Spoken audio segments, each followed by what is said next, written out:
আজ আমার জামাই আমাদের বাড়িতে আসছে, তাই জামাইয়ের জন্য একটু স্পেশালভাবে চিংড়ি মাছটাকে রান্না করলাম, দই চিংড়ি। কি দেখে লোভ লাগছে তোমাদের? তাহলে চলো পুরো রেসিপিটা দেখে নেওয়া যাক। হ্যালো এভরিওয়ান, কেমন আছো তোমরা সবাই? মিষ্টিস ব্লগে তোমাদের সবাইকে স্বাগত জানাচ্ছি। আজ আমি রান্না করব দই চিংড়ি। অনেক তো চিংড়ি মাছের মালাইকারি, চিংড়ি কষা অনেক রকম খাওয়া হয়েছে, তাই আজকে বানিয়ে নিলাম দই চিংড়ি। প্রথমেই মাছে আমি লবণ মাখিয়ে নিয়েছি, এবারে সাদা তেলে মাছগুলোকে ভেজে নেব। মাছগুলো ভাজা হতে হতে চলো এদিকে মশলাটা রেডি করে নিই। মশলার জন্য আমি এখানে নিয়েছি একটা বড় সাইজের পেঁয়াজ, নিয়েছি 4টে মতো কাঁচা লঙ্কা, আর নিয়েছি কিছু রসুন। বাড়িতে জামাই আসছে বলে কথা, একটু যদি অন্যরকম রান্না বান্না না করি তাহলে কি হয় বলো তো? পেঁয়াজ, রসুন, লঙ্কা এগুলোকে আমি মিক্সিতে পেস্ট করে নেব। আর এদিকে দেখো মাছগুলো আমার প্রায় ভাজা হতে যায়। মাছগুলো দিয়ে যে কি সুন্দর গন্ধ বেরিয়েছে, এই গন্ধটা আমার যে কি ভালো লাগে চিংড়ি মাছের। তো আমি তো অর্ধেক দিন মাছ ভাজতে ভাজতে মাছ ভাজা হয়ে গেলে 2-3টে খেয়ে নিই। এদিকে দেখো দইটাও আমি ফেটিয়ে নিয়েছি, দই চিংড়ি করব, দই তো লাগবেই। আর এদিকে আমার মশলাটাও একদম রেডি হয়ে গিয়েছে। মাছটাও কিন্তু আমার ভাজা হয়ে গিয়েছে, এবারে মাছটা আমি তুলে নেব। মাছ ভাজা তেলের মধ্যে আমি এবারে দিয়ে দেবো গোটা জিরে, 2টো শুকনো লঙ্কা, 3টে এলাচ, একটু দারচিনি আর 2টো তেজপাতা।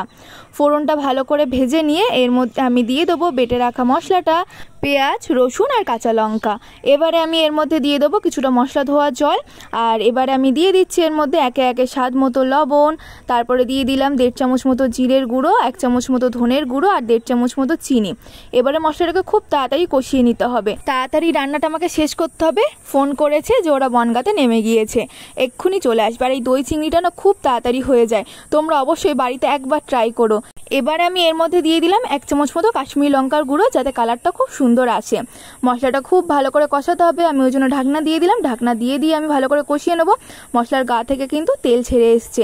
এবারে আমি এর ভিতরে দিয়ে দেবো ফেটিয়ে রাখা টক দই দিয়ে দিলাম, আর দিয়ে দেবো কিছুটা বাটি ধোয়া জল। ব্যাস, আর কিন্তু আমি এর মধ্যে কোনো জল দেবো না। এবারে খুব ভালো করে মশলাটাকে আবার কষিয়ে নেবো দইয়ের সাথে। আবারও আমি ঢেকে দেবো, দিয়ে ভালো করে মশলাটাকে কষিয়ে নেবো। যখন এই মশলার থেকে আবারও তেল ছেড়ে আসবে তখন এর মধ্যে দিয়ে দেবো ভেজে রাখা চিংড়ি মাছগুলো, দিয়ে আবার ভালো করে এটাকে 5 থেকে 7 মিনিটের জন্য আমি ঢাকনা দিয়ে রান্না করব একদম লো ফ্লেমে। এখন কিন্তু আমি গ্যাসের জোরটা একদম বাড়াবো না। ব্যাস, এবারে 5 থেকে 7 মিনিট পরে ঢাকনা খুলে আবার ভালো করে নেড়ে চেড়ে নেবো।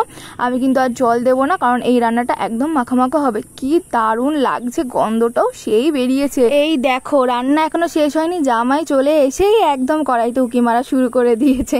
দাঁড়াও এখনো রান্নাটা আমার শেষ হয়নি। এবারে নামানোর আগ দিয়ে উপরে আমি 3 থেকে 4টে মতো চেরা কাঁচা লঙ্কা, কিছুটা গরম মশলার গুঁড়ো আর কিছুটা ঘি ছড়িয়ে দিলাম। দিয়ে এবার এটাকে ভালো করে নেড়ে চেড়ে নিয়ে নামিয়ে নেবো। ব্যাস, তাহলেই কিন্তু রেডি হয়ে যাবে দই চিংড়ি। তোমাদের আজকে এই রেসিপিটা কেমন লাগলো অবশ্যই কিন্তু আমাকে কমেন্ট করে জানিও। আর আজকে কিন্তু আমাদের বাড়িতে আমার পিসেমশাই এসছে আর আমার পিসি এসছে। তো আমাদের বাড়িতে পিসেমশাইকে সবাই বেশিরভাগ জামাই জামাই বলে, তার জন্যে, আর পিসিকে মেয়েই বলা হয়, সেই জন্য আমি বললাম আমার মেয়ে জামাই এসেছে। দেখো চিংড়ি মাছটা কিন্তু আজকে দারুণ হয়েছে, আর খেতেও কিন্তু হয়েছে দুর্দান্ত। তোমাদের আজকে ভিডিওটা কেমন লাগলো অবশ্যই আমাকে কমেন্ট করে জানিও। ভালো লাগলে লাইক, কমেন্ট আর শেয়ার করে দিও।